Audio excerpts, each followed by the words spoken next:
tidak semua proyek itu harus diterima atau harus diambil gitu ya.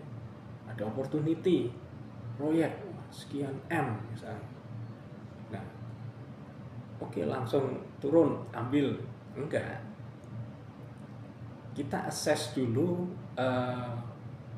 feasibility-nya dan risikonya terutama. Nah, kemudian juga nanti resource-nya. Nah, pertama visibility-nya. Ini proyek dari spesifikasi requirement-nya itu biasanya kelihatan ini bisa diwujudkan atau enggak, realistik atau enggak. Nah, lalu setelah scope waktunya gimana? Oke, scope-nya oke nih, realistik bisa. Tapi ketika kita lihat waktunya cuma sebulan, nggak realistik. Misalnya ya, mintanya 2 minggu lagi harus live, nggak bisa gitu. Nah, kalau Anda tetap ingin mengambil proyek tadi, saya sarankan untuk nego saja waktunya gitu. Oke, ini bisa Pak kami ambil, tapi panjangin itu waktunya jadi 2 bulan misalnya, atau ya Anda kasih estimasi yang realistik beserta risiko-risikonya gitu. Nah, kemudian yang ketiga, resource kita ada nggak gitu, expert yang diperlukan. Kemudian jumlah tenaga kerjanya cukup nggak untuk menjalankan proyek tadi. Kalau nggak cukup, jangan sekali-sekali langsung mengokekan gitu. Karena banyak kasus proyeknya sudah kick off, resource-nya belum ada. Nah, akhirnya ya jelek gitu kan. Jadi jelek nama perusahaan, nama vendornya jadi jelek. Nah, kemudian resource budget juga perlu dicek gitu. Karena kadang-kadang untuk menjalankan satu proyek, si vendor perlu mengeluarkan biaya dulu gitu.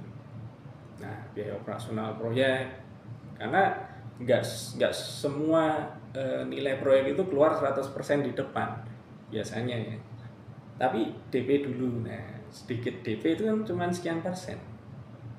Nah, kalau DP tadi nggak bisa menutupi biaya operasional proyek yang harus dijalankan dulu selama sekian waktu sebelum pembayaran kedua, nah akhirnya apa? Perusahaan si vendor yang harus nalangin dulu gitu.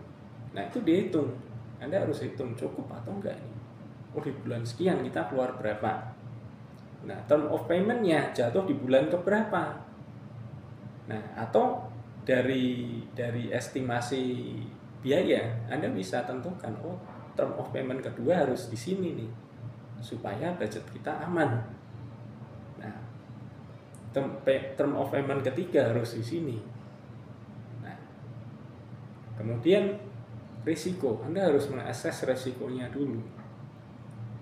Risikonya apa saja? Kalau risiko terlalu besar, banyak risiko-risiko yang misalnya ada ketergantungan aktivitas terhadap proyek lain. Ini risiko yang besar sekali. Kita nggak tahu pasti proyek lain ini selesai kapan ya kan.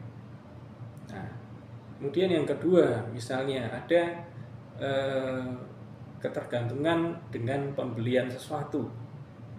Nah, pembelian server biasanya lama gitu pengadaan. Nah, ini juga perlu diperhitungkan. Kemudian ketergantungan terhadap resource, misalnya ada resource dengan skill-skill tertentu yang tadi kita nggak ada gitu. Nah, kalau resource nggak ada, kita bisa rekrut, kita bisa hire, outsource gitu ya. Nah, cari freelancer juga mungkin bisa. Nah, risiko itu kita perhitungkan.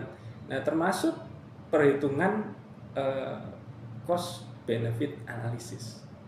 Itu kita timbang-timbang gitu. Ini antara cost dan benefitnya besar mana. Jangan sampai kita ngambil proyek itu benefitnya bagi kita mungkin besar juga, tapi costnya jauh lebih besar gitu. akhirnya kita rugi.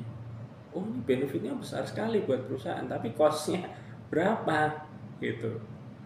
Nah, kita timbang ini proporsional nggak nih, setara nggak nih effort yang kita keluarkan dengan benefitnya gitu.